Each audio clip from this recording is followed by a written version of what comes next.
Welcome to the 12 days of star signs. We are on day 5. I'm Ilona Pamplona, the Postmodern Oracle. In this series and in this free training, you've been learning to understand each zodiac sign, how we interpret the characteristics that they get, and you're learning how to understand how they apply to you, even if they're beyond your big 3, sun, moon, and rising. As our daily reminder, this is what the board game of life that you were given astrologically looks like. The outer layer are the glyphs of the zodiac signs. The second layer of glyphs are the planets. And the third layer, which has the numbers in the middle, which are the pie pieces distributions, those represent the houses. So the planets are the players. We're not learning that here, but they're wearing the outfit of the sign that they're in.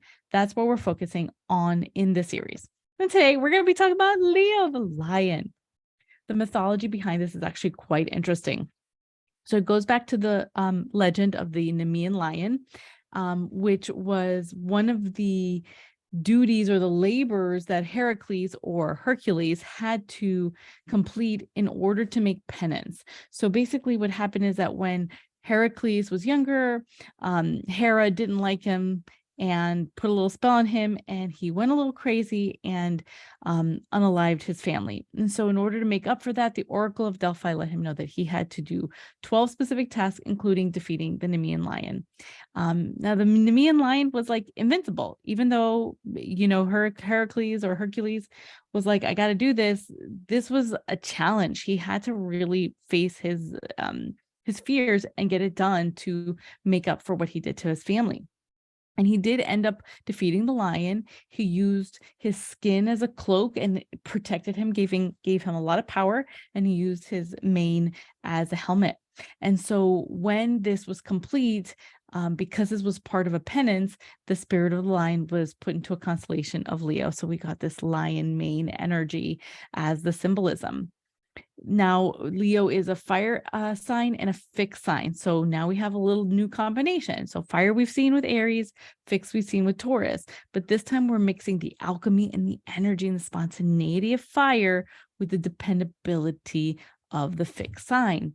And so how we can begin to see how it plays out with Leo, first of all, it's definitely strength, right? Because alchemy and stability and fire and stability is power, it's strength. And just although the lion was defeated, the fixed fire energy allowed for that strength to be transferred for the wearer. So the lion was wearing it, but when the lion was no longer wearing that energy, transferred alchemy from one state to another to whoever was wearing it.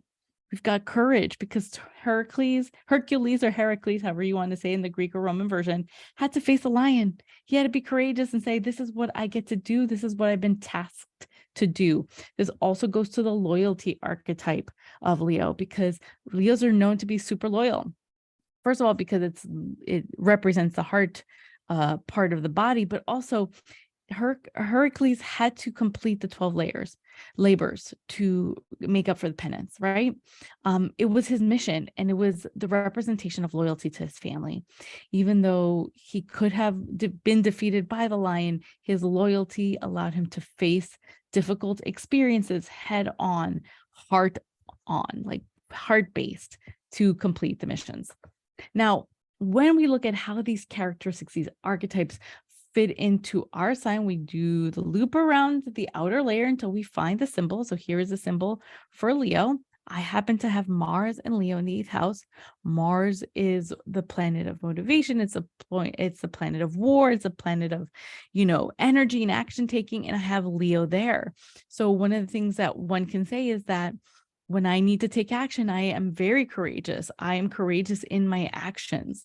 And it's in the 8th house, which is the house of rebirth. So yes, I am very courageous when it comes to taking actions. That means starting new beginnings, ending chapters, and getting things done.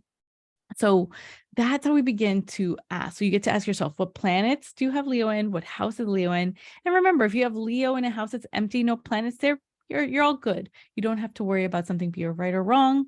And that is today's lesson. If you have questions, want more information, always feel free to contact me, Ilona, at ilonapamplona.com. And I can't wait to share tomorrow's session, which is Virgo, bringing us basically halfway through this series.